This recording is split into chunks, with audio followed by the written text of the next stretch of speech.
Police विभाग के कर्मचारी के लिए और यह माना जाए कि अपने पिताजी के लिए आपने एक संघर्ष करते हुए एक अच्छा निर्णय जो सामने आया है, इसके पीछे पूरा क्या मामला था और कैसे आपने इसको हाई कोर्ट में चैलेंज किया?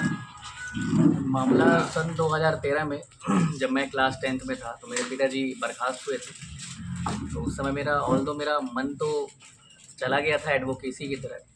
मैं वकालत के तौर पे वकील के तौर पर वकालत करना स्टार्ट कर दिया था अपने 2022 में। तो मैंने देखा कि क्यों न अपने पापा के केस से ही पहले प्रारंभ किया जाए। तो उनके पापा केस से करते करते मैंने और भी बहुत सारे केसेस किए, सीख मिला, सर्विस मैटर में मैंने आया। उसके बाद मैंने खुद आर्गूमेंट किया। 17 मई 2024 को आर्गूमेंट करते हुए माननीय उच्च न्यायालय के न्यायाधीश श्री संजय द्विवेदी साहब ने एक बहुत अच्छा निर्णय दिया था कि उसमें 3 महीने तक आप आदेश करें और जांच करें और आदेश करें। उस जांच में ही बहुत सारी चीज़ें क्लियर हो जाती जो माननीय उच्च न्यायालय के आदेश के में जो बिंदुआं दी गई थी। लेकिन हमारे एसपी साहब अनूपपुर ने अपने आनन फानन में मतलब अपने जो भी आप कह सकते हैं उनके कार में मतलब जो अपना विभागीय जांच स्टार्ट किया और माननीय न्यायालय के दिए गए हुए दृष्टांतों को उन्होंने किनारे करते हुए अपना ही एक तानाशाही एक तरीके का जजमेंट जो उन्होंने दिया था, मतलब ऑर्डर पारित कर दिया हमारे अगेंस्ट। तो माननीय उच्च न्यायालय के समक्ष गए थे तो माननीय उच्च न्यायालय ने हमें बोला था कि आप अपील अधिकारी के पास जाइए। तो हम अपील की में गए थे माननीय आईजी साहब के पास। तो माननीय आईजी साहब ने डीआईजी मैडम जो हैं हमारी सविता सुहानी मैडम के पास ट्रांसफ़र कर दिया था केस को। तो माननीय सविता सुहानी मैडम डीआईजी हैं जो वो प्रथम अपील अधिकारी जो होती हैं अपने पुलिस विभाग में एएसआई रैंक, तो हमारी प्रथम अपील सुनी थी। और उन्होंने अपील सुनते हुए उन्होंने एक हमको कि उन्होंने पूरा सभी चार्ज जो लगे थे मेरे पापा के अगेंस्ट उनको सभी को जांच किया, खुद से अपना अवलोकन किया, फिर से लोगों से क्वेश्चन पूछा एसपी और एसडीओपी साहब लोगों से। सब चीज़ों को देखते हुए अपने जांच में उन्होंने मैडम ने पीएचक्यू से पूछा, जानकारी ली, सब कुछ जानकारी लेते मैडम ने जो टर्मिनेशन की सज़ा थी उसको 1 इंक्रीमेंट में कन्वर्ट कर दिया। फिर भी हमारे एसपी महोदय जो अपने अनूपपुर के और उमरिया एसपी साहब थे और आईजी साहब, फिर भी उसमें उनको कुछ कमी लगी।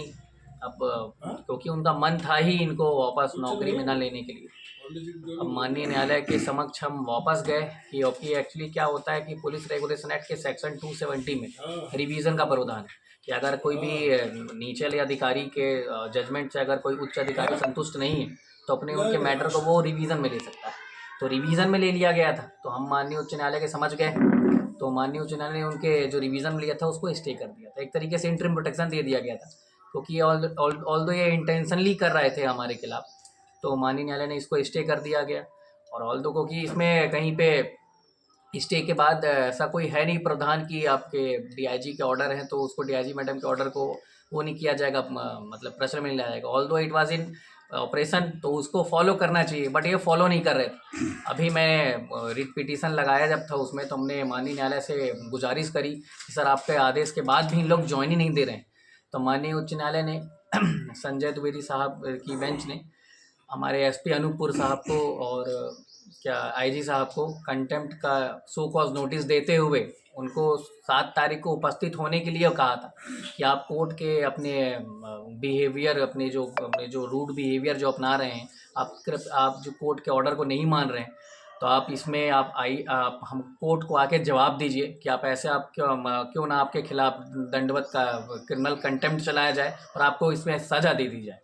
तो इस चीज़ को देखते हुए अपनी गलती को सुधारते हुए उन्होंने फिर से कल जाके अब उन्होंने आमद दिलाई गई वो 2000 मतलब इस चीज़ को मैं तो अपने भगवान को श्रेय मानूंगा। मेरी दादी जी हैं, दादी जी को श्रेय दूंगा क्योंकि दादी जी के कथक प्रयासों से आज मैं और मेरे पिताजी और मेरा परिवार आज यहाँ पे आज आपके सामने बैठा है। और आज मुझे जो जीत मिली है मैं अपनी दादी को और अपने पापा मम्मी और अपने खुद को भी दूंगा। मैं तो अपने गुरु हैं, श्री गुरु है, नाम नहीं ले सकते हैं यहाँ पे अपने गुरु का, बाकी उनको भी बहुत श्रेय देना चाहिए। धन्यवाद।